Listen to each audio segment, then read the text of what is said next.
Good evening, everyone. Welcome to the West Yorkshire Football Show and our Monday night roundup here, looking back at the weekend's action, all the talking points from our West Yorkshire side. I'm Chris Bell. Delighted to say joining me as ever are Stephen Downs, Gareth Walker, and Lewis Sale. How are we all doing, gents? Are we well? Good, mate. Thank you. Are you? Good, yes. Thank you. Lovely, mate. Lovely on this Monday.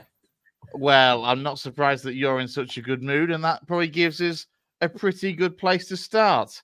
Huddersfield Town, Mr. Downs, back to winning ways, and in a good fashion as well. A 3-1 win over Bristol Rovers. Yeah, it was a much needed victory. We, to be fair, I was a bit slightly nervous going into the game. I thought after the international break, which town are we going to get? We're going to get the Blackpool and Northampton debacles, or are we going to carry on with the wins over Barnsley? And lo and behold, we got the win side of it. I did a show with Kane yesterday, and we kind of went through it in depth. He was less enamoured by the performance, but accepted the fact that we won and we needed to keep winning, and wins were the most important thing. I didn't think it was as bad as or as boring as what he made out. I thought it was all right. Without being amazingly spectacular, but we did have a 20-minute spell, 25-minute spell where we really took it to Bristol and sort of ripped them apart, really. So, yeah, I'm just happy with the performance, Chris. A lot of good things to come out of it, and sets us up nicely going into two very, very difficult matches. It sounds like Kane might be jumping the gun a little bit here, because we can't have Town fans going from not winning games last season to winning games to complaining about the fact that they're not winning in the right way and performances are boring with a 3-1 win. What's that all about?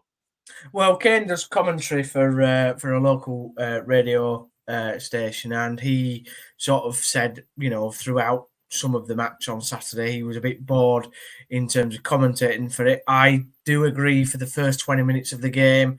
Not a lot happened, to be fair. The ball sort of jumped around. Nobody could sort of get hold of it, get the feet on it, and produce any real quality. And then after about 20 minutes, Matty Pearson goes and runs 40 yards to take a throw, quickens the play up, and a couple of minutes later we score from a corner through him. I know we'll probably talk about this corner because I know Lou was very, very disappointed in Ben Wiles's positioning of the ball, but we scored the goal nonetheless. Callum Marshall scored them 4 minutes later with an absolutely peach finish. I mean, to be honest, it was a great move from Town. Good movement off the ball by Mikel Miller and Ben Wiles as well. But the finish from Callum Marshall is absolutely superb. If anybody's seen it, absolutely class finish with his left foot. Going to half-time, very positive, thinking, right, Bristol are nothing special. We can send the gas packing. We don't need any of that today. And, yeah, bit after the half-time, Radulovich scored. Really pleased for him. He needed a goal, particularly after coming out in the press conference to say that Huddersfield was boring to live in. which was an interesting line out of the press conference. But then we literally took our foot off the gas, sorry for the pun, against Bristol, and they came back into it. And for the last sort of half an hour, it was sort of a little bit worrying that Town were going to maybe chuck away what was a good lead. Luckily enough, I don't think Bristol had the quality left in the side to produce the comeback that they needed. But, that was the negative side of the performance. So it's kind of half and half, but I was just happy to get the win, to be honest, Chris. Let's talk about that man that got the third goal, Bojan Radulovich. And it's fair to say he is yet to win over the majority, I think, of Town fans over the course of his tenure. Really, he's still not exactly proved himself. However, off the mark. And you look at him with his physicality for League One football. He should be made for it, but obviously it's taken him time to adapt to the English game. Full stop. Actually, is at both levels that he's played for Town. Yeah, he scored at Stoke last season, and obviously that goal meant a lot to him. Got quite upset afterwards. First goal in English football, kind of was obviously a dream for him. Even though he'd been in England before, he'd not produced any goal or anything. And then, this season, so you couldn't really judge him last season because, let's be fair, every Town player was crap. The whole club was pretty crap last season. So I'm not going to sort of have anybody saying that Bojan was any worse than anybody else. Also, the fact he was injured didn't help him. Came into this season, didn't have the best of pre-seasons, being injured again, but has started to come back now, and Duff seems to like him. Has played in the last couple of games from the start. Even though he's a big lad, he doesn't come across as a really bullying centre forward. He's got what Duff said at the weekend was soft feet, and that's probably a really good way of putting it. Where he's not kind of the one to go and bully centre backs, but he can hold the ball up well, bring others into play.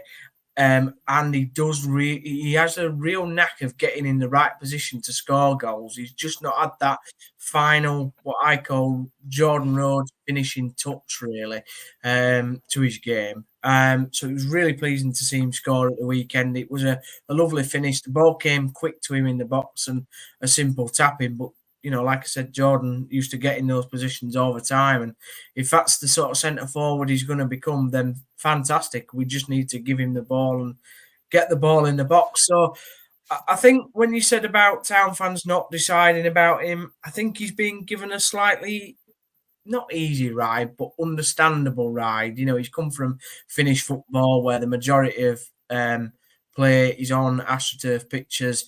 It's not at any great level. If we're being honest, League One football is, in my opinion, probably far superior than anything that he played in Finland, particularly the physicality of it. So he's had to get used to it, and hopefully now, that's the start. It's the start of many goals to come. But I like him. Kane likes him. A number of other Town fans do like him. We just need him to get going, really, because we did spend about 600 grand on him, which, for Town is quite a lot of money on a striker. I'm not going to lie. We now need to find a Finnish football expert to come on the pod and just argue that Finnish football isn't as bad as you think it is. Good luck with that. Can he be the man? Can he be the man over the course of the season if he stays fit? Because, look, we talked about Town's need for a striker. Obviously, Freddie Ladapo came in and obviously he's been kind of getting up to speed fitness-wise, and he's still probably not quite there fitness-wise. Can Bojan be that man to actually get the goals over the course of the season if he stays fit, do you think? Yeah, listen, he's had 2 games now where he started. I don't see him starting tomorrow. I'd like to see him start, if I'm honest, but depends how Duff sees it. We can't be having centre forwards, breaking down like we have been doing. So there's got to be a bit of caretaking. But I would like to see on the back of him scoring a goal starting tomorrow. Let's hope he can become that centre forward we need. I do really like Callum Marshall as well. I'm not going to lie. I think as a young kid, I did say in the group chat that we have when we signed him, I wasn't convinced. I'm happy to publicly say that because I didn't know a lot about the lad and I thought we needed an experienced centre forward at the time. You'll remember we were going after Alfie May, but you weren't a fan of Premier League loans, were you, at the time? No, it's not Premier League loans. It was the fact that I don't mind going in for a Premier League loan that has had experience at other levels of football, where Callum Marshall had 5 months at West Brom and 3 games or 4 games on the back of it. So, but he's come in and he's been really good as well. So, listen, if that's going to be a little pairing that we can get going, then fantastic. I think it is a nice pairing. Radulovich has that ability to get in and around the box, and Marshall is that bit of a rat sort of centre forward where he'll chase things down. He'll happy going, picking the ball up on the halfway line and driving forward. So yeah, let's hope that we get a bit of a pairing out of it and move forward and I really do hope Bojan scores some goals because he comes across as a nice lad, even if he doesn't say the right things all the time. Bless him. Hey, look, I've been to Helsinki. It is an amazing city with a lot to get up to. So I imagine it's a bit of a.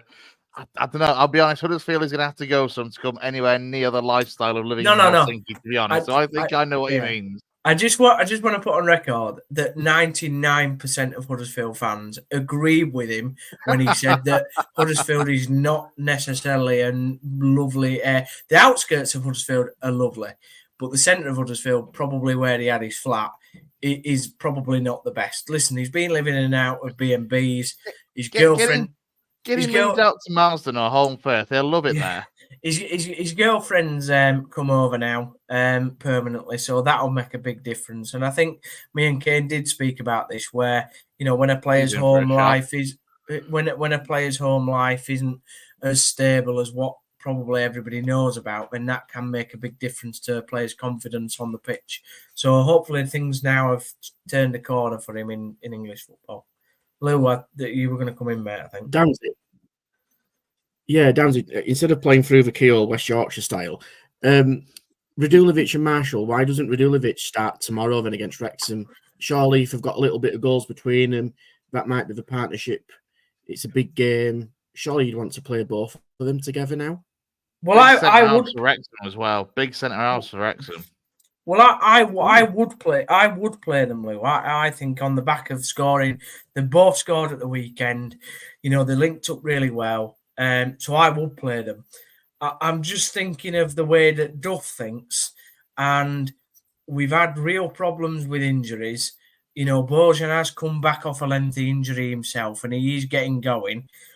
And also the type of opposition we are particularly playing tomorrow, I think there will be a lot more physical than Bristol Rovers were, if I'm being honest. Like, they have got some hefty centre-backs. We know about Will Boyle anyway. He's a bit of a meathead, a bit like Matty Pearson, loves a header, loves like going in with the elbows. So is that going to suit Bojan? Or, would it be best to play somebody, if Danny Ward's fit, somebody who's been there and done it, knows a few of the tricks that these centre-halves like to play. Probably, Ward is quite good at winding people up as well. Gives them the odd cheeky smile and that. I don't know which way he's going to play it, Lou. I would play Bojan and Marshall, but it'd be interesting to see what Duff does, actually. It's an interesting game tomorrow. It means quite a lot in the... I think it's quite an interesting game for both teams in the context of the season. Yeah, very much so. Gaz? Saw a couple of comments, Downsy, from Michael Duff. One after the game on Saturday, one before tomorrow's game. First one, he was saying, I don't want to use the phrase that he wasn't happy, but he was questioning some of the fans' reaction to not being happy with the performance on Saturday, saying that you were comfortable for large periods and you've won the game 3-1. Where do you stand on that? What were fans sort of unhappy about, and what do you think about his response to that? Yeah, it was. I found that comment interesting, Gaz. So I'm glad that you picked it out, mate. It was. It was a weird one because he started off the radio interview that he did afterwards, and he was like, "I going round the ground." It was a weird atmosphere when we were thanking the fans, because it was kind of expected that we would win. And I think that's the problem that he's got sometimes with, and listen, I don't think there was a criticism of Duff. There isn't a criticism. There was a few games ago, don't get me wrong, but I wouldn't say, there was minor idiots saying get him out and whatever, but the majority of Town fans are sensible enough to know that he's a good manager. The thing that he's got to realise is that when he came down with Barnsley and they sold a load of players, that I think expectation for Barnsley fans was set very low. Like they didn't probably expect to go back up. We've kept the majority of our side that are championship players. We know that some of these lads are definitely championship players. And even some of the lads that we've brought in are probably good enough to play at championship level. So when we beat a side like Bristol Rovers at home 3-1, we expect to beat a side like Bristol Rovers at home 3-1. That's no disrespect to Bristol Rovers. That's just where we expect to be in the division. So I think the fan base were like, yeah, we've won. We're happy that we've won. And we're delighted that you've been able to keep the run going. But it's games like tomorrow where we're going to know whether we're going to be a playoff team or we're going to actually do something in the division or in the top two. And I think that's the interesting thing. You'll see a much more vociferous reaction after the final whistle, particularly if we've won. It'll be nights like tomorrow that will make Duff's appointment. Because if we go there and win 2-0 or whatever, and we win quite well, then there'll be a hell of a reaction from the away end. We sold it out. There's whatever, I don't know what the away end holds. It might hold 2,000 now that they've done it up. But it's sold out anyway. So I think that was kind of it, Gaz, that he was just a bit surprised at why ain't there more celebration that we've won kind of attitude. I think it kind of comes back to that what we were talking about last week, doesn't it? Where you talk about the expectation, because the expectation's there to go and win that game, like you've just said, and the expectation is that you'll be up near the top of the league. He's also kind of leads me on to what he said today. He said something about, the BBC West Yorkshire Sport have come out with the quote, "Who's the bigger fish in League One, Huddersfield Town or Wrexham?" Head coach Michael Duff has his say because he's been quoted as saying they haven't become world beaters overnight. So that's him kind of saying, isn't it? That's him kind of saying we're the bigger team and go there and win.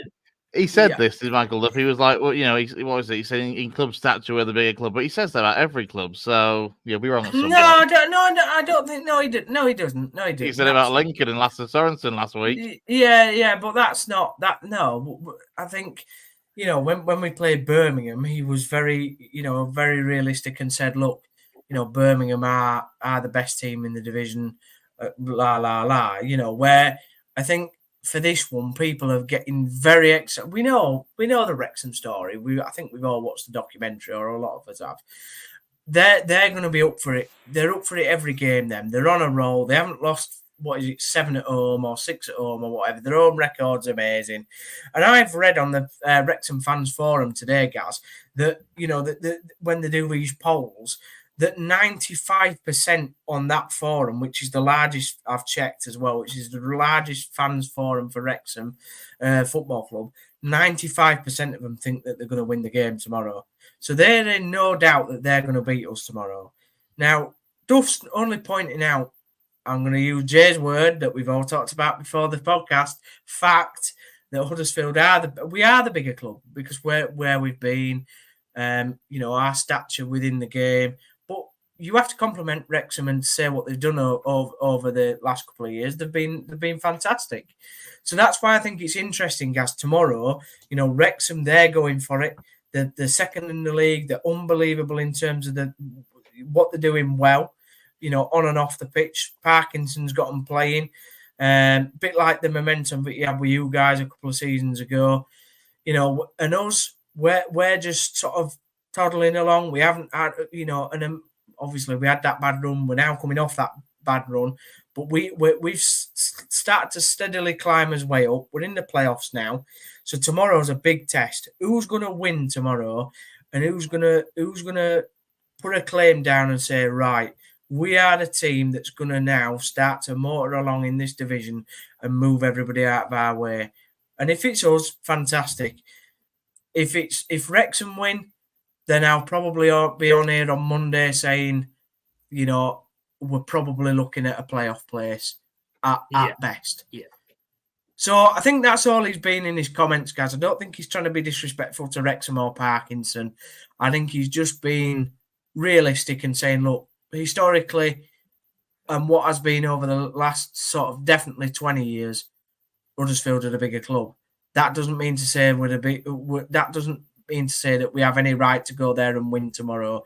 We have to earn 3 points. We have to play bloody well to beat them. We know what they're going to do. They're going to pump the ball high. They're going to try and get down the sides. Mullin's going to be, roaming around doing his usual thing. They're going to have, Oliver up there, battling our centre-backs, Pearson, Lees, or whoever plays. Lombard's going to be so important tomorrow if he plays. He's got to be concentrated. He can't be doing this, little touches and whatever. He's got to be on his game tomorrow if we're going to get a win. So every player's going to have to play good tomorrow. Every player. They're going to have to be on it. I think you're right, mate. I think you're right. And I think you kind of hit the nail on the head there. I think you'll know where you're at a bit more after tomorrow. It's a bit like City. We played Gillingham on Saturday. We've got Donny next Saturday.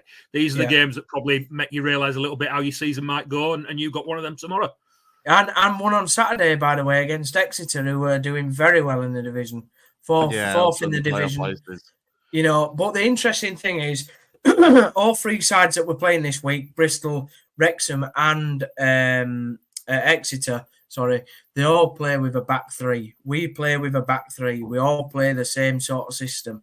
It's like the mighty 3-5-2 battle, isn't it? If we come out with 9 points, what a week that'd be.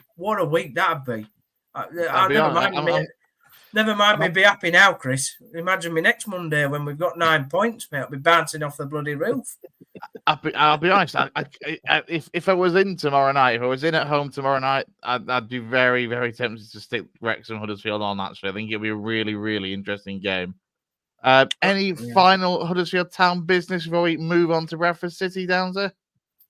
No, the injuries seem to be getting better, which is a good thing. That's about positive time. News for a change. Yeah, it's positive news. I mean, nobody's broken down yet in the last week. I think there's obviously, apart from the long-term injuries of Nichols and Bolker, Sorensen felt his hamstring, but hopefully that's not as serious as what they're hoping. So, I think apart from just that, it's looking a bit more positive now, Chris. The black clouds have lifted a little bit. I think Duff's, seems a little bit more happy, a little bit more bouncy, which is good. So, no, it's a good week. Can't wait to be negative next Monday when we've lost 4-0.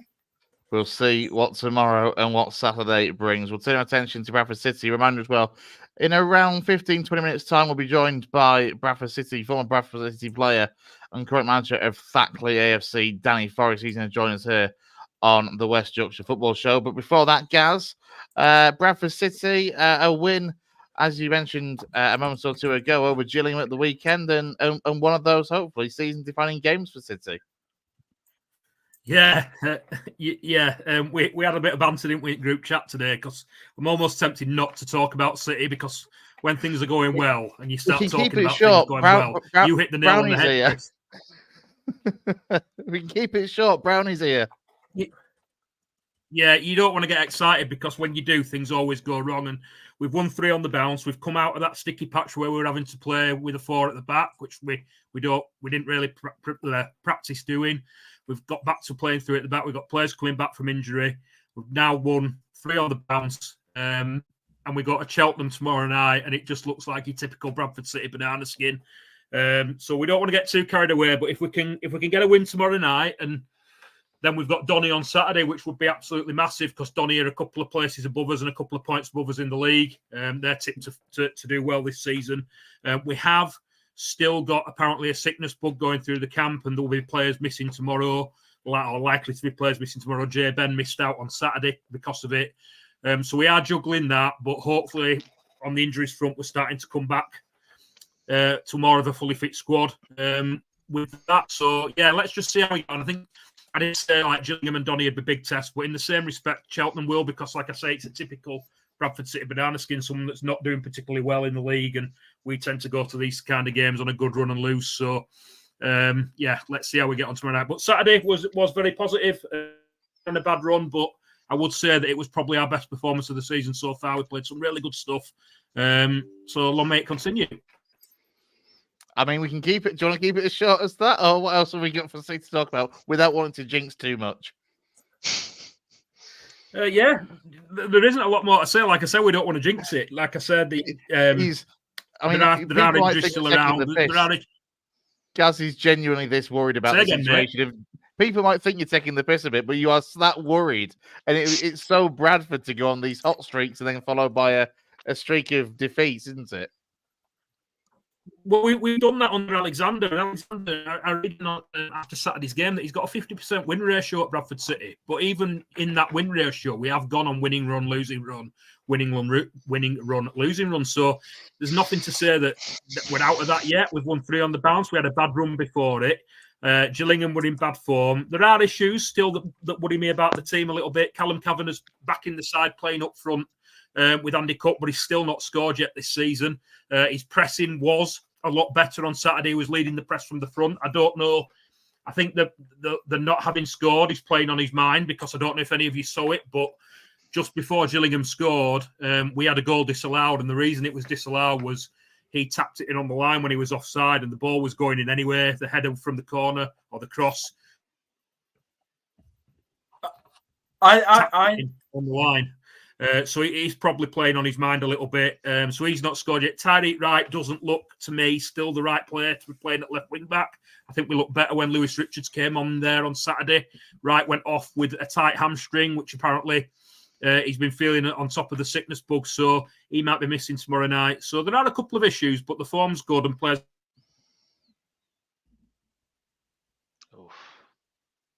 Gaz is that worried that his connection's gone. It's just unfortunate, isn't it? It's. I think what I would say that he is back. He's waving. Are you back, Gaz? Yeah, I think we did just temporarily. Pay the bill, Gaz. Pay the bill. What I think is, Gaz, go outside, put a 50p in, mate, and we might get going again. But no, I just wanted to say, Gaz, on a couple of points. Firstly, I think your week coming, or these 2 games, is kind of like my week for Town, where you feel it's a big week. It's going to be a bit of a season-defining week early on, I know, and that's quite a big statement, but it feels that way. And the second thing is, what do you think has made this run? Because I know, he's changed a couple of things, hasn't he? And he's reacted a little bit, I think, to some of what the fans have said and that sort of thing. So, do you think that? What do you think's particularly worked in this period? Is there something that he's done particularly well? I think that it literally comes down to being able to get some defenders back fit and go back to the formation that we're practicing all pre-season. I think that's what it is. We have put in poor performances this season. The 3 losses that we've had, Walsall, Grimsby and Harrogate. But 2 of those were when we were forced to go back to a 4-4-2. Which is a formation we just not practiced. We didn't have any fit defenders. So there was a caveat to two of those defeats. The Harrogate game in particular was really, really poor. You would hope that bringing players like Corey Evans and Paul Huntington in that had added to the leadership group with the experience might also have helped there.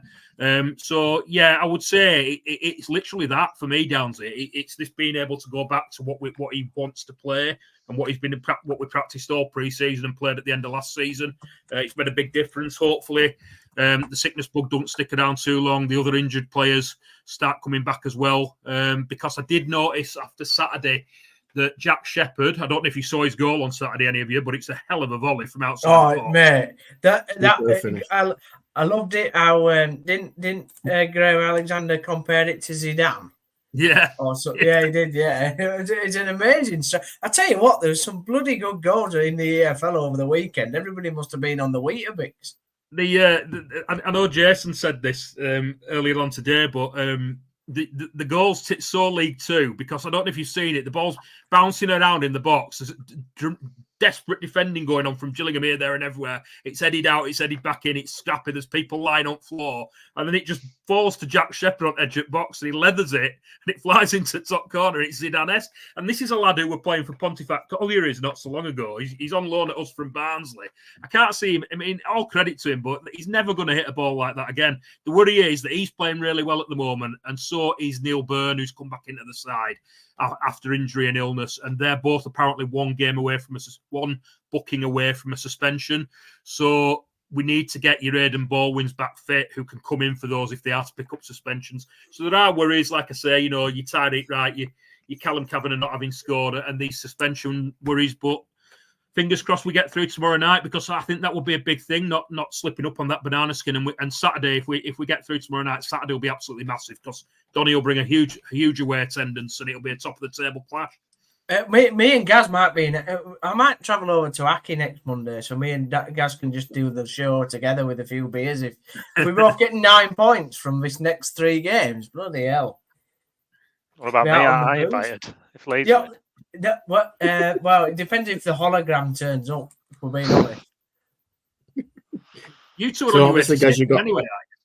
Yeah, me and Steve, don't worry, we've got our... We're setting off at about 7 in the morning, aren't we, Steve? Yeah, that's due to train strikes, man. We'll be banging on the door, won't we, at first pub? That is it. Spoons will get a good crack in that day, mate. Yeah. Do you start looking at the table now then, Gaz? Obviously, I know Michael Flynn against his old team tomorrow night, but is the League Two table starting to take a little bit of shape, do you think? It's difficult to say, Luke, because I think it's so open this year. There's nobody in there that you would say they're nailed on to be up at the top of the league. The last couple of years, we've had Wrexham, Stockports, teams like that who are going to do well. I think it's a wide open division this year. I think anyone that finds a little bit of consistency will be up there, and that's, like I said, why we have to not go on winning run, losing run, winning run, losing run. And I do think I will start to probably, as much as it'll hurt me and I'll be jinxing it doing it, I will start to look at the table if we win tomorrow night, because, like I say, it'll just set up that Donny game massively. But it is what I do think it's wide open this year, and it could be a case of any of 7 or 8 teams could go up. I really do think that. I think it will be a scrap to the end this year. I mean, I really am. We said that, didn't we, at the beginning of the season? Didn't we? We said it all at the beginning of the season that League Two division would be really tight. Nobody's really going to run away with it. And you can already see that's already the case. I mean, obviously we know Downs' thoughts on Darren Moore, but obviously they're top of the league by 3 points ahead of City. But City have been a little bit mixed, but have been solid enough. Yeah. So, like I said, I don't think anybody's going to run away with this division by 9 points. Great manager. Like you said, we've put in some. We've put in 2 or 3 really shocking performances this season. Harrogate away were just it were on the telly. It was just disgraceful. Really poor performance. We lost at Walsall, we lost at Grimsby. But like you said, we're 3 points off the top of the league. So it just shows you there'll be other teams saying exactly the same thing. I'm gonna Chris gets fed up with me mentioning it, but 2 points at home to Salford. I was waiting for that. And that's despite how poor we've been in 3 games. Some of the performances we've put in. Saturday, like I say, arguably the best we've played all season. So more of those and more grinding out results when we're not playing well. And I might start to look at the table, yeah. It could be a very, very big night tomorrow night, because if results go your way, guys, you could end up being top of the league tomorrow imagine night. Imagine if we all get promoted. That'd be mad. Right, let's just calm that absolute insanity right now. Imagine if we all got to the playoff final when we all won. Browney. No, not playoff finals, please. Browney had on the pitch.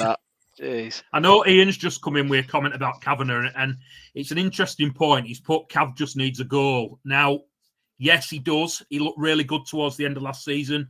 He stopped doing some of the things at the start of this season that he was doing well last season, namely the pressing and the energetic performances that he were putting in. He's still not scored for me. He needs to keep that up. He's looking more like his old self. I think he would be more of a goal threat if he played a little bit higher up the pitch, because I thought on Saturday he was very deep. He had one good run in the second half from the left-hand side where he cut inside and he hit it on his right foot. And it was a really good attempt on goal. But I do think he was playing a little bit higher up last season and in more goal-scoring positions. So that might help too. hopefully that goal isn't far away because, like I say, his performances and his energy and his pressing are back to the levels that they were last season. So hopefully the goal will come. There we go. Let's move on to Leeds United. We'll be talking a little bit more Bradford City in due course when we're joined by Danny Forrest. But Browney, I'm surprised that you're not, still bouncing off the ceiling after the performance on Friday night, a win over Sheffield United at Elland Road. Yeah, brilliant performance. Obviously, you probably got sick of me and Jay in the group chat on Friday night, just going on. Very much so. You were very quiet, Chris, I noticed. But yeah, no, it was a brilliant result. There's nothing better than winning on the Friday night, and then rest of the weekend you can just relax. To be honest, it's great. I think it's finally the result that we kind of deserve. We've been playing really well, dominating games, just daft moments, daft things have kind of gone against us, and it felt like for one of the first times this season we actually got our kind of just rewards. A little bit of concern, obviously, Sheffield United in really good form. They've not conceded a goal for 6 or 7 games. Got some top players in their team as well, but we handled it. We were dominant and fully deserved the win. So yeah, it's kind of very optimistic at the moment, but I'm a little bit similar to Gaz. I get a bit nervous being too optimistic around Leeds because I've been kind of burnt many times before. But it was just a really, really good performance, and special mention as well to Joe Rothwell, who was just absolutely incredible in that central midfield. I know one of your favourite players, Chris, certainly. I wish I could have got the receipts from the WhatsApp group. Actually, that would have been pretty nice. But he was absolutely superb. And to be fair, when he came into the club, I thought he was going to be a bit part player. I didn't think he's been everywhere else apart from Blackburn. Brownie's chucking knives out tonight, isn't he? Bloody hell!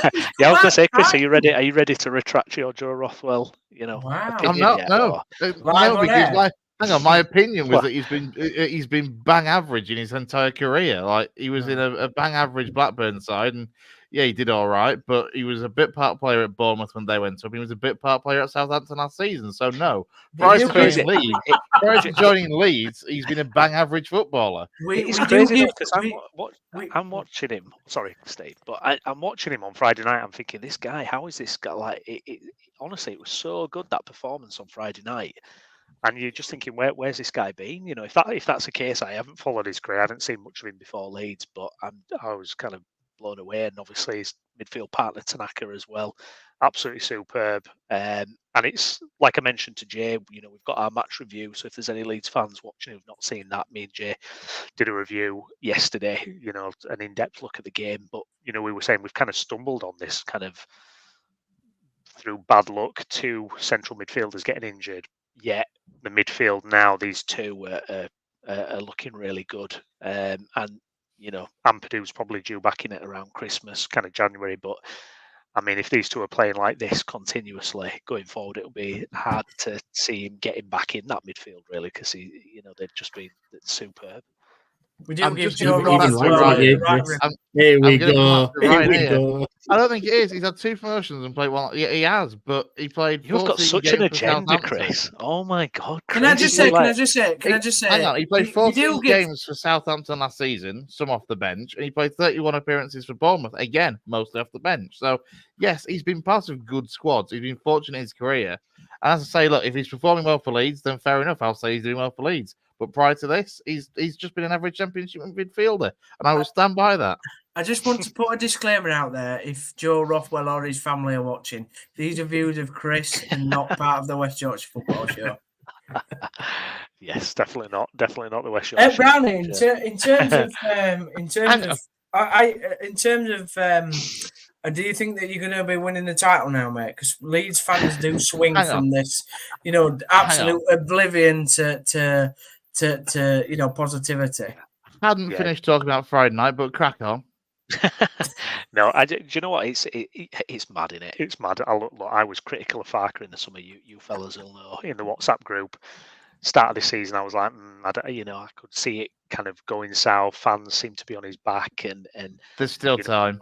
Yeah. Well, exactly. Yeah, a few games and anything can happen. But now it just feels in such a positive place. The title, I mean, I think we Go are. on, say it, Brownie. Say I'm it. gonna bring Ian's question at the same time for you, Brownie. Here, do you think the Championship is more open this season, or can you see a group of maybe 5 pulling away? Follow that up with Leeds going to be top of it. Don't bottle it, Brownie. Clip it up. Come on. I think purely on how good we are and how good that starting 11 is and how we're playing, I would say yes. But this is Leeds, and it's never straightforward. And that I've been here too many times before when you think, yeah, this is in the bag, and then it all goes wrong. It's looking very good. I think we're a better team than last season, and it sounds bizarre to say after losing Somerville and Rutter and Gray, but I really think the balance is so much better. I'd be interested to know what Leeds fans in the chat think of that as well. But I think we've evolved. It was evolution that I was asking for, to not be as kind of predictable as we were at times last season. We're less reliant on individuals. It feels like more of a collective. So it's all positive. It's all positive, and it's crazy, isn't it? West Yorkshire Football Show. Look at us, we're all buzzing out. We were winning games, and you never know, Steve. We could end up, 3 of us having a promotion party. Right, Mate, I just need Brownie to say we are going to now from here on in destroy every team in the division. He's not going to make jokes up for water first. He's not making jokes. No, I can't say that. No, I definitely won't say that because I'll let Mr. Booker make the bold predictions. Brownie, how big a night was Friday for Meslier in particular? Because, of course, it had been the fortnight since the mistake at Sunderland, the international break. Obviously, whilst he didn't have loads and loads to do, a clean sheet all the same. Yeah, I think that's what it was. He just didn't have a lot to do. And I think there was a part actually really early in the game where he got the ball in his 6-yard box and he was getting closed down by the Sheffield United player. And just you could feel the whole stadium and everyone watching like, what's he going to do kind of thing. But he was fine. He didn't have a lot to do. He wasn't tested. Which is good because it's that's what we want, really. Protect him as much as possible. Hopefully it gives him a little bit more confidence going forward. I think with Meslier, to be honest, and look, we've been super critical of him. I think part of the problem for Meslier was he was a 21-year-old, 22-year-old goalkeeper in a terrible Premier League team that defensively were absolutely woeful, and it kind of has broken him a little bit. And I think it's a very slow process to rebuild your confidence, whether he'll ever kind of get back to the level where we thought he was going to be a top keeper, a Champions League keeper. I don't know if he'll ever get back to that again. But, I do have sympathy with the fact that he was playing for an absolutely horrible defence. And he was great in that first Premier League season. And then it all kind of went wrong. But I still feel he is a weak link, but hopefully he's if we still can young, protect though, him. Yeah, he's still young. I mean, we don't concede that many chances, we just don't, and that's the best way to keep it. He's a bit less hologram now, then. Is that what we're saying? I don't know. He literally just didn't have anything to do Friday night. So I was surprised how poor they were, Brownie, if I'm honest. Yeah, well, I think they changed formation, aren't they? I think a lot of their fans were complaining that they changed formation, and a bit weird, really.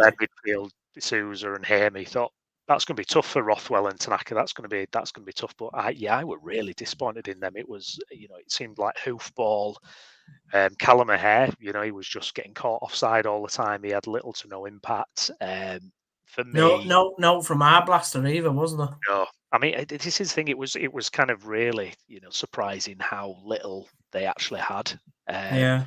And I think if they could do the game over, I think Wilder might be a bit bolder in what he did. But yeah, we just handled it on the night.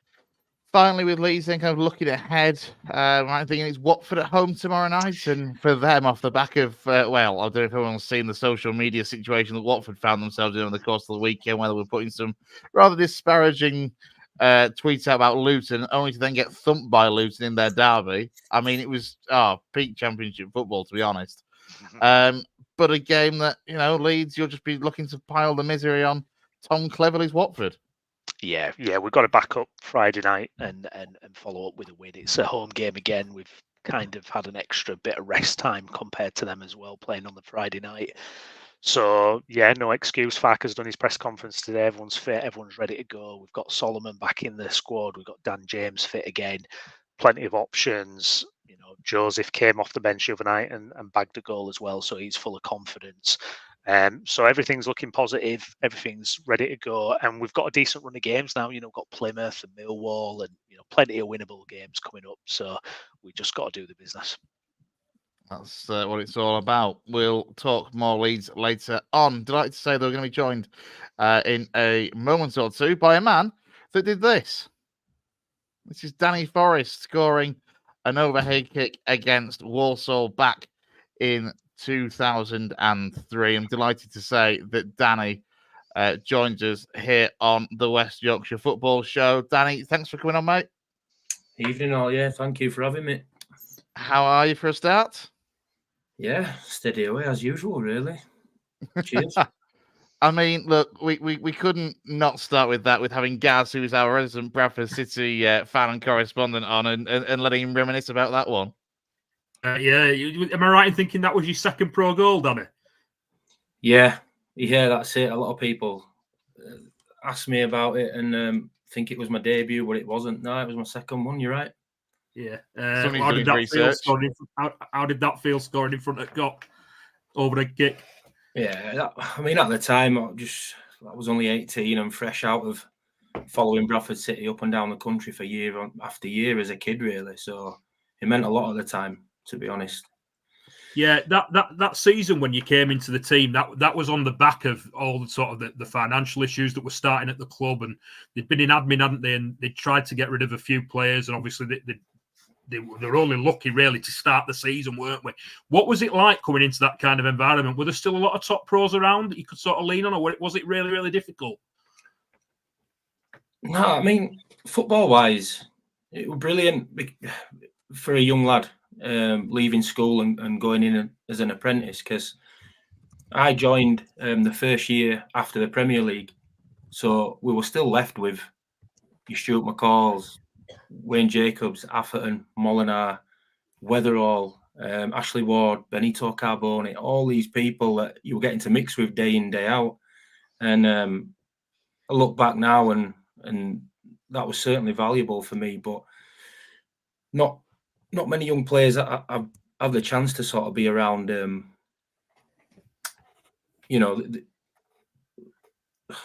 were like Rolls Royces as such, as professionals, people and footballers. So yeah, it was amazing looking back. You don't quite realise, with lots of things, what you quite have. But no, I'm certainly grateful that I got a chance to spend a bit of time with them, a couple of years, I have to ask Danny, look, there's so many stories from elsewhere about Benito Carbone in particular. Was he quite as mad as everyone always seems to say he was as a character? No, I always found him pretty respectful. I mean, he had his moments, nothing too out of the ordinary.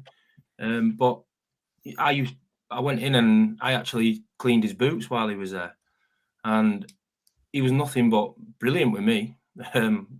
He went on a few loans. I think he went to Derby and Middlesbrough, so he was a bit back and forth. But no, he was top. He was, I think the club would try to force him out, so he used to train with the youth team quite a lot. And he was absolutely brilliant, to be honest.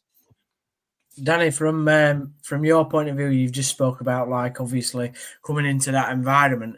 How much did it shape you for kind of the rest of your career? And you talk about obviously cleaning his boots there. I mean, that I don't think goes on now in the pro game. I mean, it was kind of a big thing in football back then for obviously apprentices and young lads to sort of do that anyway, and them sort of jobs that I think that come from the older days. But how much did that whole sort of environment sort of shape the rest of the career that you had? Yeah, it taught you what graft was, and we were cleaning boots, we were lugging goals about. It was just normal though. Like, as a young lad, you had to earn your crust really and do all the jobs, and all the players that were sat in that pro dressing room had all done it. I think it gave us all our kind of age group a good grounding. Like I said, it taught you a bit of work ethic and whatever else. So as well as your football, you got all that. Then you got the example of all these top pros. I mean, these were lads that had played not just a season in the Premier League; they'd had season after season, contract after contract, and certainly picked up a lot of good habits from them. So I look back on those first year or two very fondly. So I suppose, yeah, it did help shape my sort of character and how I was as a footballer, I suppose, a well-rounded kind of. Yeah, it were great. Thank you. Yeah. Obviously, you played for what, nearly 50 So then games or so for Bradford City for your boyhood club. Yeah, in all honesty, it should have been more. I think at the time at the club, there were definitely things I could have done better, and probably timing of a couple of little niggles and injuries didn't help. But the club was a tough. When I reflect now, you don't quite realise when you're on the inside of it. But I was there for kind of 5 years. I think there were 4 different managers, 2 administrations, a lot going on. We finished lower in the league table every season I were there. It was very tough in terms of what were going on off the pitch. It was, looking back now and comparing to what young players have and the resources they have available nowadays, I think they've, obviously you've got to be good enough and you've got to apply yourself. That's the bottom line. But we didn't have loads. We learned a lot from experience and being around these pros. But yeah, those 50 games, no one will ever take them off me, and certainly something I'm very proud of. But yeah, no regrets. Just just pride really looking back. Unfortunately, Foz, you've got to hear from me now, mate. Unfortunately for you. Hi, Lewis. All right, mate. Obviously, after your time at after Bradford City, obviously you moved to Halifax. I know you've received some really lovely comments from Shaman fans. How did you find your time after leaving City on loan and then after Halifax? I know many people might not know this, but you played majority of your career at Crawley, didn't you, as well? I had 2 seasons at Crawley. I feel like, obviously, after Bradford City, 50 games over the kind of 3 seasons I were involved in the first team. When I moved to Halifax, and I was playing regularly every week, and I felt a big part of what was going on there. It was the first time I probably was settled, valued, wanted fully.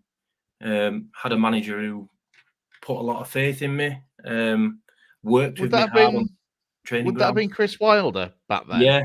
Yeah, he was the manager for 3 years while I was there. Yeah, but that was like the first club I felt like was home and I belonged really in terms of being a first team player, and we did really well, and it was just obviously a bit of a sad ending for everyone when the club went bust. And toward the end of my career, people used to ask me about my journey, and I always felt that that was a place I would have stayed a long, long time. But at 23 years old, I think the club went down to what was maybe the Unibond 1. Whether I could have stayed or not, I don't know. But people asked me, why didn't you stay? I had aspirations at the time. Like I said, quite a young lad. Dropping wasn't really an option for me. But Halifax, that certainly, probably that season we got to the playoff final. We were 10 minutes away from the Football League, and all the players, the management, that was my favourite, definitely my favourite season in football, without a doubt. We've just got a regular listener and watcher, Ryan, who's asked a question on Chris Wilder. How influential was Wilder on your career and probably also as a person, Danny, moving into now managerial? Yeah, massive. I mean, I was fortunate enough to work under lots of quite high profile managers, some that have gone on to do really well, that you learn loads from. Some that I've had that probably go, right, I don't really want to be like that. But Chris he was honest. Hard graft wasn't praised, it was expected. He just had high standards. He set high standards. We knew how much graft he put in on and off the pitch. He was a great man manager. he knew how to be one of the lads and get involved and have a bit of a laugh with you. And he knew when to be serious, and you certainly felt that if you weren't happy. But no, I think I'm very different from him. But a lot of what I do, how I work or how I try working in the environments I'm in, certainly, based on a lot of my good experiences working for him for 3 years. You mentioned the managers that you kind of worked under. Am I right in thinking for Crawley, would that have been Steve Evans at your time there? And also, just thinking about it, was that a time when Crawley had just come out the other side of financial issues themselves as well? I mean, well, I'm not saying it was anything to do with you, Danny, but the financial issues at the clubs you picked. No. Yeah, I mean, I joined Crawley in 2008. Stayed there for 2 seasons. Played for Steve Evans for 2 seasons. What was that like? Yeah, I mean, you know, Steve. Take a sip, Danny. Take a sip. I know he's done really well, and like, you know, good on him. Could I have ever seen him going on to do as well as he did after working for him? No. In comparison to Chris Wilder, I knew he would go up the leagues. So it was very different way of working.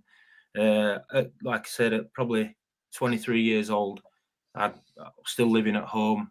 I felt like I needed to push myself a little bit, stretch myself, get challenged, be in a different environment. Yeah, we did well. I think we had the 2 highest finishes in Crawley's history. And then after the season I went, they actually wanted me to stay. They offered me a new contract, but I couldn't. It worked. That environment worked for me. But then after that, they went and they got themselves in the Football League. I think they got back-to-back promotions. Cup run as well. They had loads of success, and Steve's done well off the back of that as well, and gone on, you know. So, but yeah, certainly, again, no regrets, because I'm sat here now with my wife and a beautiful child, and my journey's led me to this. But certainly, football-wise at the time, looking back, I maybe could have made a better decision. But you live, you learn. On the manager, on them 2 managers particularly, obviously they come across as quite old school, Danny, in terms of the way that you kind of hear stories from a lot of players, actually, whether it's on podcasts or radio or even TV. I mean, how were they without obviously going into too much probably detail, but yeah, how were they different, mate? You know, in terms of, because they come across, the personas are quite, like I say, old school, you know, that sort of era kind of thing. Yeah. Chris was very kind of technical and tactical and detailed. He give you a lot of detail. He knew exactly how he wanted to play. He did his homework on the opposition, and he had a lot of respect off the lads for that. You knew your job going into a Saturday, without a doubt, every week. And I feel like in the 15 years since I last worked with him, roughly, well, a bit longer now, he's moved with the times, without a doubt. You know, you see a few years ago, he's got the overlapping centre halves, and, you know, he's really adapted and kind of being able to move with the times. Whereas, you know, I don't know. I think Steve was very aggression was his kind of style. He would, you know, beat a performance out here. He would, you know, you'd almost be in fear sometimes of underperforming. And, you know, to be fair, while I was there, I played 80 games in the 2 seasons, pretty much every game. So I felt I dealt with that pretty well. It suits some people, it doesn't suit others. That's just how it is. Still felt I did pretty well for him. But certainly I know which style I'd rather go for. It was a bit more personal with Chris for better reasons. He'd look after you. You know, he'd see when you were down. His man management were brilliant. Has that changed, Danny? Just because obviously your career sort of spanned an interesting era of the way that probably, you know, mental health's come into the game, and the way that young footballers sort of act now, and technology and all that sort of stuff. You know, we see it as fans from the side of how football's changed, but has it really changed in the dressing room, in your opinion, from that, like I say, old school style to maybe where you could give a few rollickings out and that sort of thing, to maybe having to deal with players differently? And do you find that now as a coach? How different is it now from dealing with young players now as a coach to when you were a young lad, like we spoke about at Bradford? Yeah, I think, in my opinion, I think society's changed a lot since then as well. We've got this kind of social media culture as such, and you've got a lot, like, even as daft as it sounds, I think reality TV hasn't done as much as it's entertaining. I don't know. I think daft people are put on a bit of a pedestal and setting the wrong example, in my opinion. Sorry, to answer your question though, yeah, I still imagine there'll be a lot of elements that are similar. When someone needs telling, I've no doubt they'll be told in no uncertain terms. In terms of where I'm at and the level I'm coaching at Thackley, got to try and look after the lads a little bit. I feel like I can be firm and dish a bit of aggression out when needed, but these lads at our level, they're here for enjoyment. They're here for the love. Obviously, they do get paid. It's not life-changing amounts. They probably don't need it, I guess. I mean, I'm no one to judge anyone's situation, but they're here for the love. So you've got to, at our level, in this situation, get as much out of them as you can. You've got to really pay attention to that, and it can be difficult. It can be difficult, but it's, I don't know, in that pro game, I would imagine it'll be quite similar. Obviously, there is a lot of awareness around the mental health stuff, and probably a lot of people suffered in silence years ago. But I don't know. It's a tough question to answer, Steve. So that's why we ask him, Danny, and you're the perfect type of guest to be on, mate, to try and answer it. But I appreciate sat on the fence there a little bit. But. No. Listen, your input is really good and vital, because you've been in the pro game, you're now at this level, and so it's really interesting to understand how people cope at all levels of the game. And like you said, I think there's different pressures probably on the lads that you're coaching to the pressures in the pro game. The fact that a lot of these lads have got regular jobs with wages that are probably not, in some cases probably not the best, and life just generally is a pressure in it. Never mind trying to get 3 points on a Saturday for you and the fans at Thackley. Yeah, they've got to come and enjoy it. That's how it is. When I was working for Chris at Halifax in my favourite time of my career, it was a living. We were earning a living. It was our full-time job, but we bloody enjoyed it. So I suppose that's one thing I try to do at Thackley, is create a good environment and have good people around it.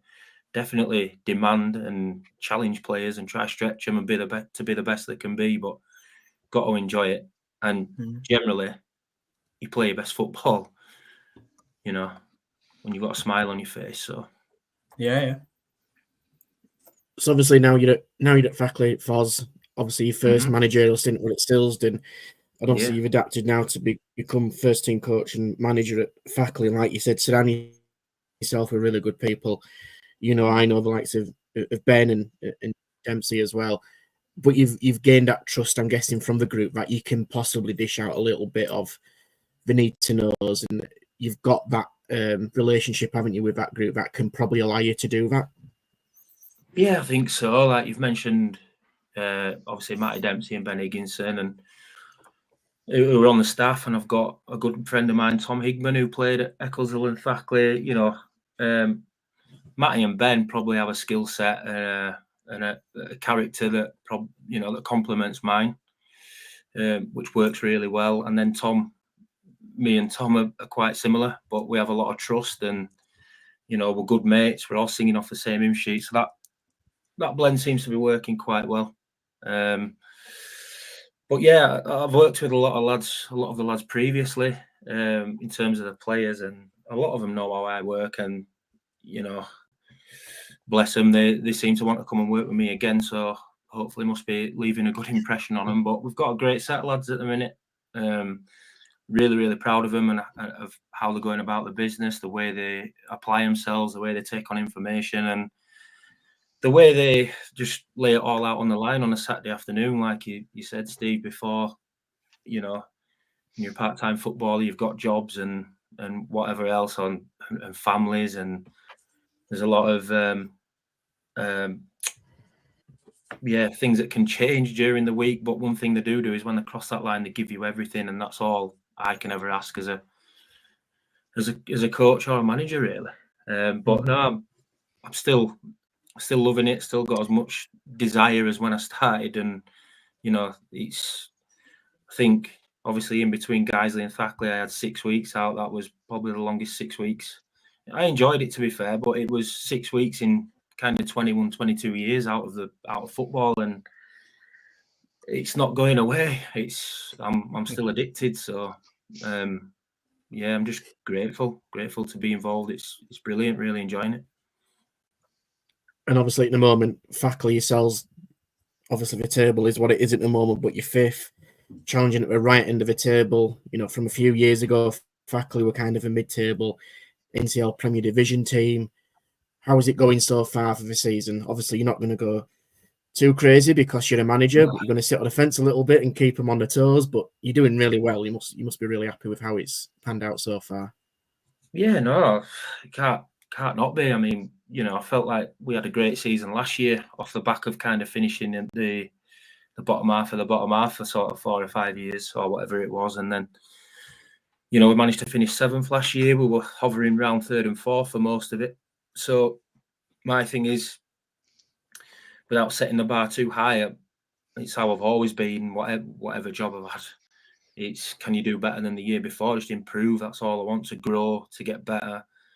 So obviously that's the aim. It's a long season. We've got ourselves in had a fairly healthy start. But I say this to the lads, have been really, we should have more points. But probably like most teams, most managers will say that.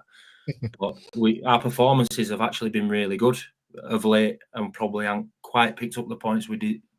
We should have done in the last 4 or 5 weeks. So it could be even better. And I'm my head's full of it all the time. I'm not one to just settle.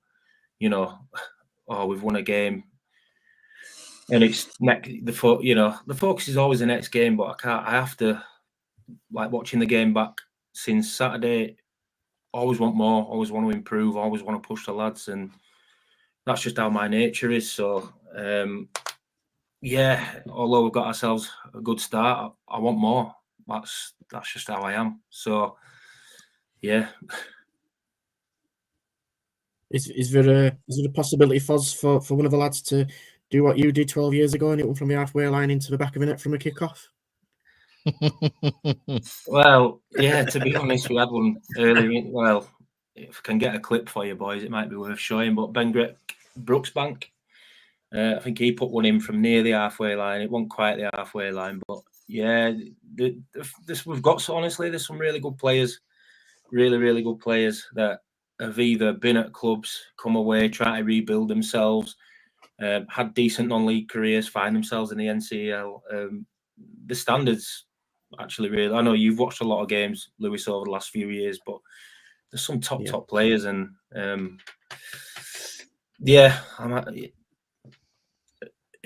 we'll see. But they're getting closer to the halfway line anyway. I might have to show them.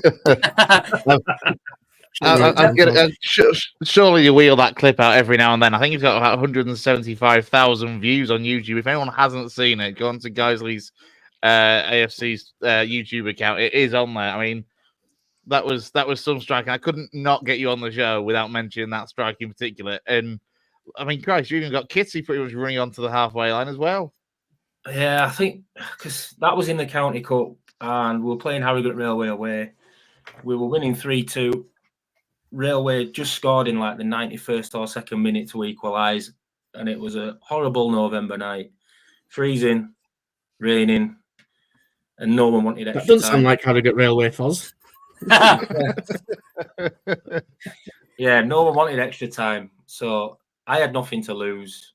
I think everyone was more happy that we could just get in change room, get a nice warm shower and get out of there with a win. So that was a mentality at the time. I didn't realise, because this was kind of when, what are we talking, 2012 or something? It was before 12, things really 13 went season. viral.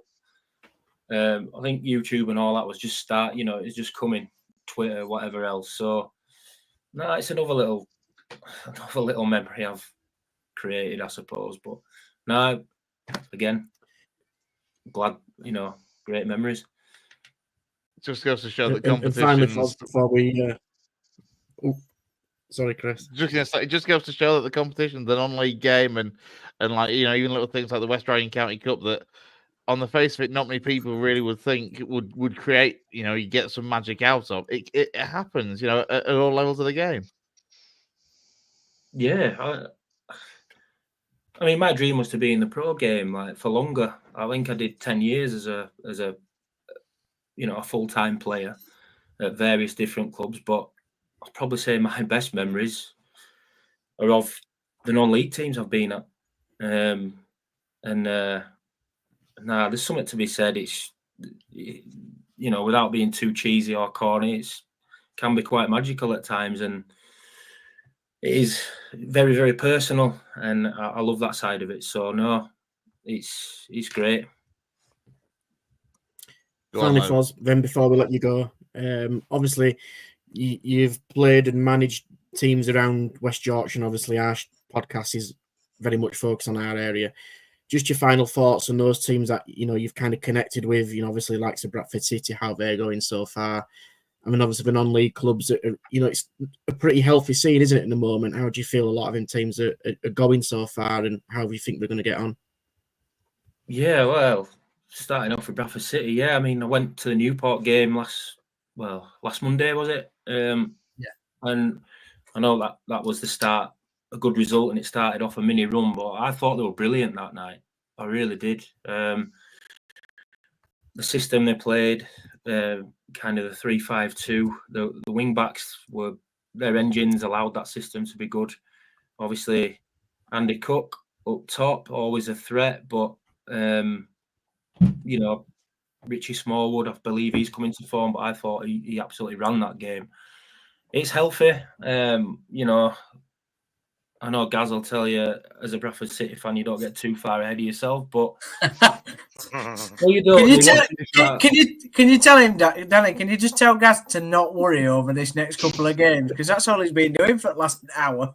I said at the start of the show, Danny, we've won 3 on bounce now. It's all going to go wrong, isn't it? Well, if we can get to that FA Cup weekend with, unbeaten, or get 4 out of the next 6, Cheltenham away and Doncaster at home, then we'll be in a blooming healthy position. And from what I saw that night, in terms of the performance, the players they've got, I haven't seen much League 2 football. Well, I haven't at all, really, just one Bradford City game. But from what I saw, if they can perform anywhere near that week in, week out, then they should be there or thereabouts.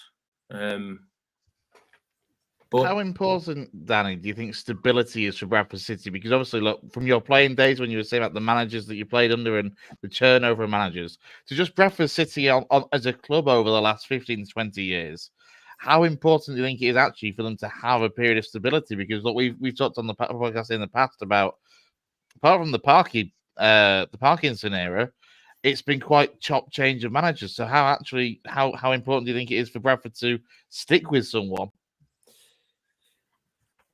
Yeah, you've got to earn that stability though, as well. In terms of the manager there, and I feel like he's doing that, in abundance at the minute. But what we can't do is start panicking and making too much noise if we drop a few points here and there. I think he's shown enough, and he's done enough in his career. He's shown enough to the Bradford City fans now as a manager. He should have a little bit of credit in the bank, in my opinion. We haven't got, we're a big club. There's no question about that. But we haven't just got the right just to turn up and get out of the league. You've got to earn it from top to bottom through the management team, the players, and they're doing that at the minute. So let's enjoy it, but hopefully we can expect a bit more of it. And just be in and around those playoffs at the very least. I thought you were going to do a Neil Warnock then, Danny. Let's enjoy it, but by being disciplined. No, it's nearly slipped out a few times in team talks, but I've stayed in my. Finally, kind of for Halifax, obviously the National League campaign, and for Guiseley in the Northern Premier League, and having you in the MPL East as well. You know, some of your former clubs that are looking at having good seasons, really where they are at the moment, all kind of in and around those playoff mixes. Yeah, well, Halifax is every time they're around it, it's some achievement. You know, from the outside looking in, and some of the challenges they face, ground, finances, whatever you hear, bits and pieces. So I think Millington's doing a fantastic job there, and long may it continue. Guiseley, yeah, I think obviously 2 or 3 years being in the Northern Premier League now, they want to be knocking on the door to get out of it. Like, obviously, Macclesfield are absolutely running away with it, but the longer guys that can stay around that mix, and you know, I think Mark's doing a really, really good job there. So yeah, let's fingers crossed for them. And then obviously Park Avenue was an interesting one, isn't it? Obviously Lewis Shaw, big Park Avenue man, but from the outside looking in over the last few years, kind of a little bit unpredictable at times. I'm wondering, you know, what is going on the inside and whatever else. But it just goes to show that Park Avenue are still there. They're attracting a manager like Craig Elliott. You know, that name is not going away, and he's obviously doing an unbelievable job so far. So good on him, and I hope that keeps going too. You know, the way that it's going, you would be look at challenging maybe the top 2 or 3, but I think 5 weeks ago, he would have settled for challenging for the playoffs, Lewis, I guess. But you know, I can't speak highly enough of what he's doing there. I don't know Craig that well. He did once sign me a long time ago for Ossett Town, and I've only played 2 games. But the most impressive thing for me is he's got his own signings in, but he's actually working with a lot of the lads that were there anyway. And obviously, there's going to be that bit of a bounce, but I feel like Craig could be a man that'll improve players as well. So that's been one of the most impressive things for me from the outside looking in. So no, it's healthy in this area. You know, even in our league, Thackley, you've got, you know, your Silsdens, your Albion Sports, and whoever else in the area are all kind of knocking on the door at the top end. So no, if you're an enthusiast of the West Yorkshire football at the minute, it's a good place to be. So hopefully we can all keep it going. Yeah, as you say at the moment, 2nd, 3rd, 4th, and 5th, all West Yorkshire sides in Northern Counties East League. For yourselves, Danny, is it County Cup action tomorrow night away at Horbury? And then I think when's your next home league game as well, just in case anyone watching wants to come in and see Danny Forrest Thackley? Yeah, so that'd be a week on Saturday. We're at home against Tadcaster, away this weekend against Handsworth. But yeah, 2nd of November, I think. Tomorrow night away at Horbury. Gives us a little break from the league, I suppose. I think we're going to use it to give some of the squad players a bit of an opportunity and get some minutes in their legs. So looking forward to it. Bit of a different challenge for us as well. And being the County Cup, it'll be shoot from the halfway line, lads. You never know what'll happen. Team talk done. Danny, you can pick the side live on air if you'd like. That's probably never been done before. Tell them whilst you're on. Yeah. We'll not put that pressure on you. Without too many sob stories, it's picking itself tomorrow. A lot of unavailability and injuries. And imagine all lads in WhatsApp group quickly logging on to watch us live on stream. Super entertaining. Phone's already been buzzing while we've been on here, so all right. It'll be them lot. Excellent. Cheers, Danny. Thanks a lot for taking especially so much of your time. We appreciate you. We've had you on a bit longer than we originally said, but we really appreciate you taking the time out of your evening to come on and join us, mate. No, absolute pleasure. Thank you. Yeah. Cheers, Danny. Much appreciated. We'll no doubt get down to Thackley soon. See you later. Thank you. Bye. Take care, mate. There we go. That's Thackley boss, Danny Forrest. And look, Lou, we'll kind of pick up off the back of how much the West Yorkshire non-league scene, we banged on about it time and time again. but the non-league scene in the county is absolutely thriving at the moment across all levels.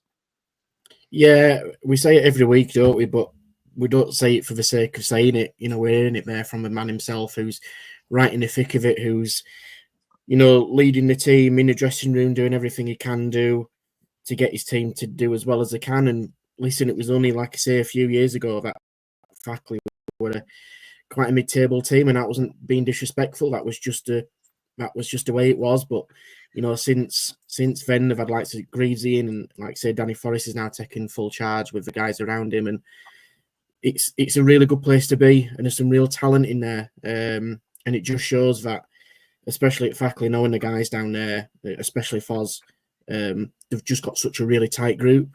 And when you have that stability, which you asked a question about Bradford City, it can get you a long way.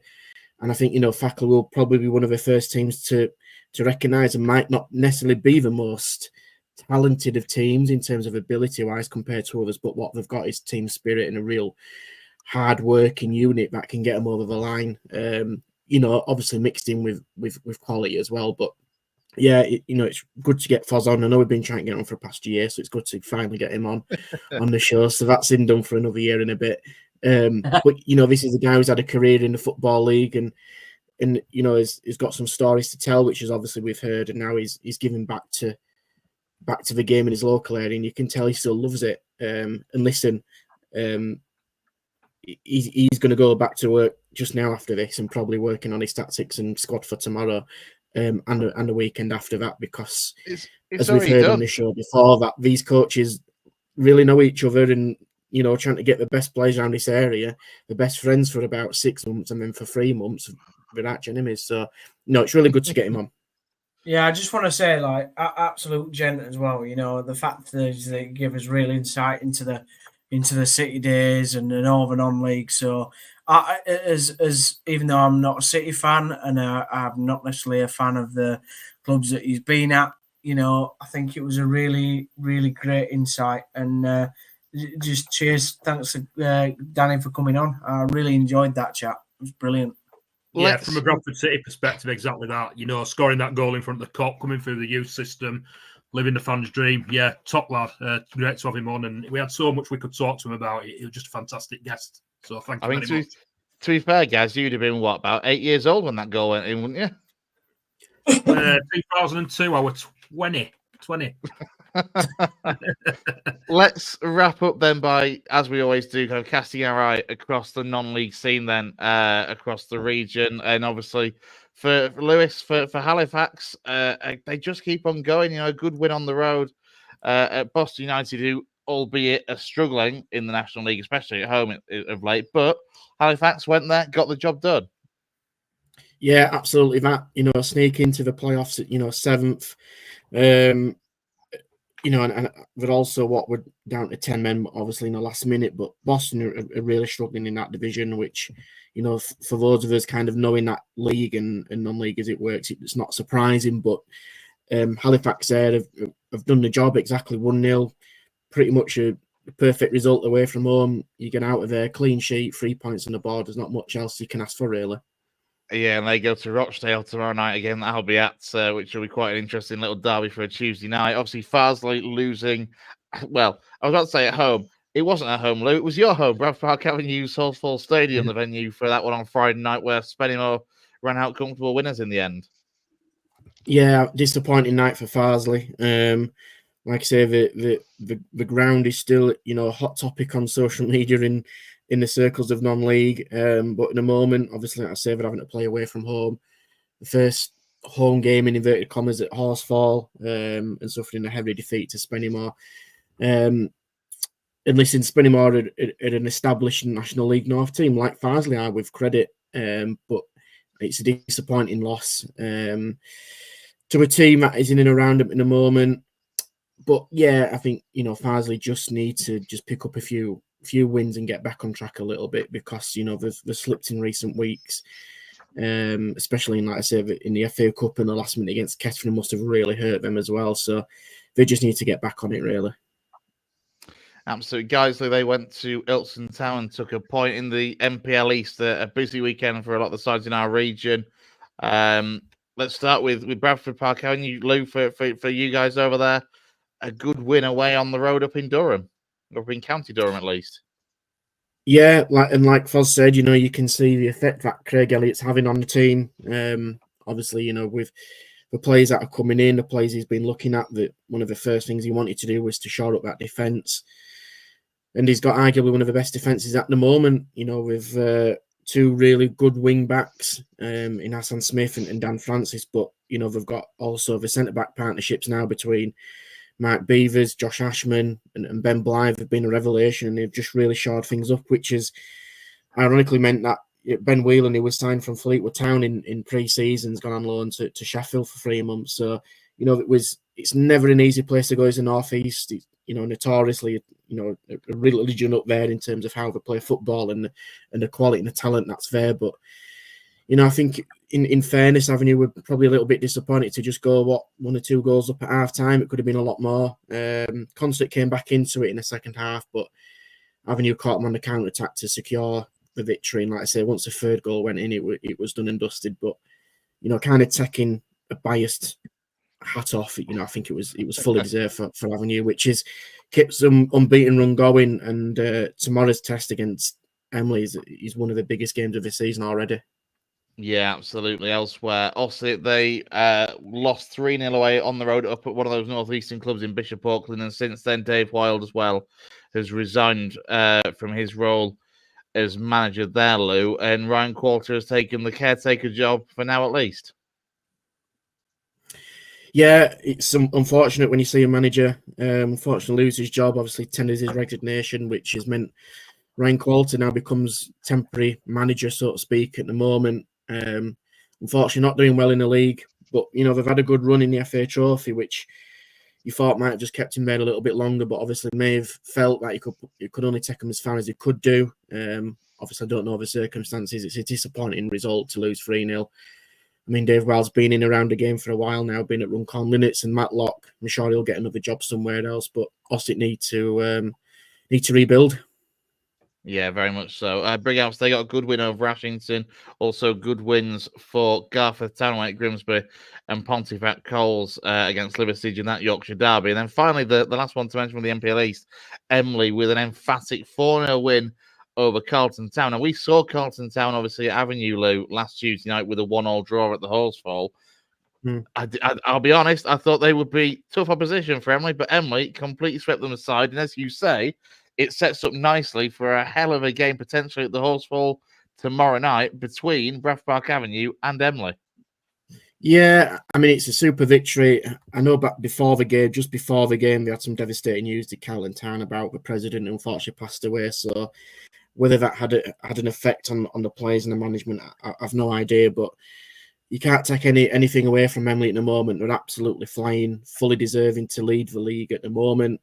I agree, Ryan. I think they've started better than a lot of people are expecting. They've probably started better than they actually thought themselves. I know we were speaking to them pre-season. They just wanted to consolidate and stay up and build. But in a moment, they're on a really good run. And like I said, tomorrow night's game at Avenue is one of the biggest games so far in the season.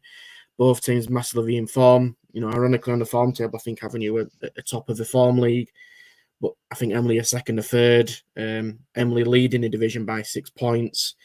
Avenue have put a promotion on for season ticket holders of Premier League and Football League season ticket holders to go in for £8. So they're trying to get a good attendance, and Emily will travel really well in numbers. It wouldn't surprise me if Emily took about 100 or so. So hopefully there's a good attendance to watch a good game. Let's be honest, for the fact that Huddersfield obviously are away at Wrexham, and whilst it's a big game and you can watch it on the telly, if you're something that keeps half an eye on Emily as well, get yourself down for the Horsefall. And likewise, with Bradford away at Cheltenham for City fans, look, there's an opportunity on the doorstep to see some football between two really informed non-league sides. Yeah, it'd be great to get a good attendance. I think both teams deserve it at the moment. Like I say, Emily is surprising a lot of teams and people around the local area, but from obviously Noah Downsy knows them well as well. That they've had a squad and a group there. Ironically, like Foz was talking at Thackley, they've had a group together for a long time and have been promotion winners and have just kept some momentum going. And it's such a huge thing. Is solidarity, a bit of consistency, stability, all them words chucked in the same pot. And Emily, that definition of it in a moment. But yeah, they're doing really well. Very different to Avenue. We're having to rebuild again under a new manager, but I've just got a good run of form. I expect it to be a really good game. I mean, listen, there's plays arguably in both teams that are sometimes on a day probably better than the actual league itself, and that's no disrespect to the calibre of teams in that division. But yeah, you'd expect it to be a bit blood thunder, guts, a proper West Yorkshire derby tomorrow night. Absolutely. Let's take a look elsewhere. Then there was games in the FA Vars. Albion Sports, they had to go to penalties, but got the job done over North Eastern side Borough Rangers. They won 5-3 on penalties. Campion sadly went out to Northampton Town. Barlett Town out at Wrighton and Crocock Albion. And New Mills, they won away at Yorkshire Amateur, who, as we've said quite a lot in recent weeks, are having a very difficult season. In the NCL Premier, Eccleshill got a goal draw at home to Winston Rangers. Goldkirk, they moved themselves up to second with a 2-0 win over Gould. Stilsden continued their good form with a 1-0 win over Hallam. And Thackley, Danny Forrest side, again, a good side on the road. A good win on the road at Tadcaster Albion by 4-2. And then actually their next home game, as Danny said on the second, is the reverse fixture of that game against Tadcaster Albion. And then in the NCL East, Horbury, they just keep on going, Lou, with 3-0 win over Glasshouse and Welfare. Yeah, absolutely flying. Say it every week about them. Definitely the team to watch. Leading the division by 6 points with the game in hand over Durnan District.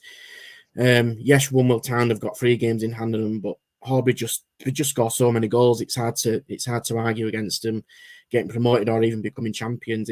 It's one of those kind of old analogies where, kind of with my old Newcastle United hat on, it's Kevin Keegan and the Entertainers. If we score one more than you, that's all that matters. And it seems to be the case at Horbury, but yeah, they're flying. And it wouldn't surprise me at all if they get promoted. Yeah, big defeats elsewhere for Ilkley Town at home against Dronfield and for Nostelman's Welfare. 7-0 Brigg Town running out the victors there.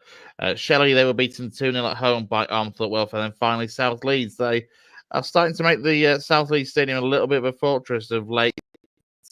5-1 win for them against Appleby Frodingham. So that rounds up the non-league scene. That brings us really to a close and an end on the West Yorkshire Football Show for our Monday night roundup. Big thank you to everyone that's tuned in and watched over the course of the evening. Browney, of course, Leeds in action tomorrow night. You and Jay will be back with a match review straight after. We will, yes. I think kickoff's 7:45, so we'll be on about 10 o'clock. Can I just say, by the way, Horbury's not too far from me, so I might jump on that bandwagon, actually.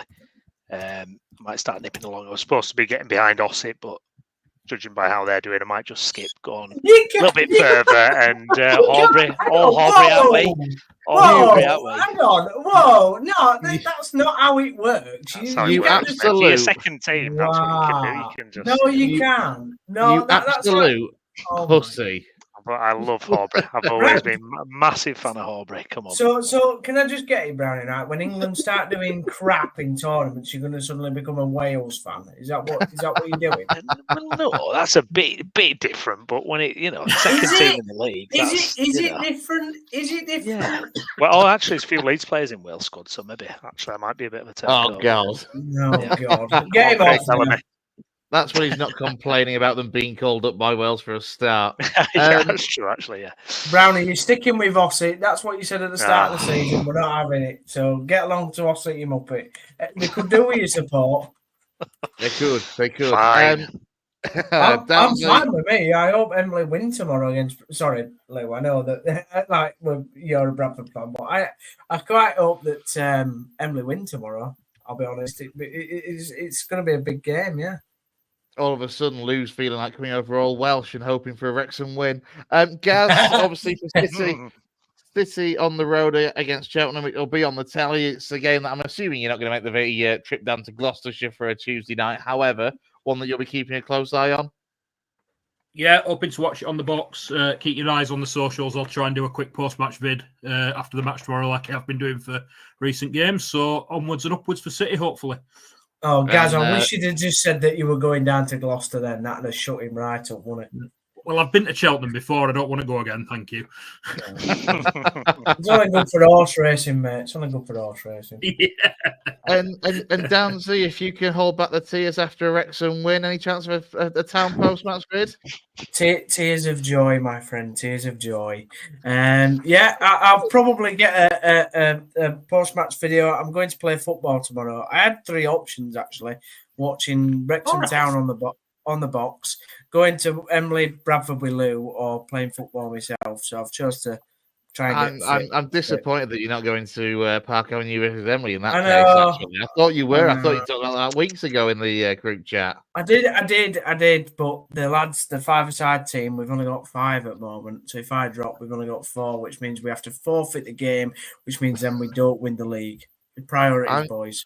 I'm just doing excuses here, Lou. I don't know about you, mate. By the way, does anybody want any fantasy football tips? Oh, here we go. No, God. I've given up Third in the league.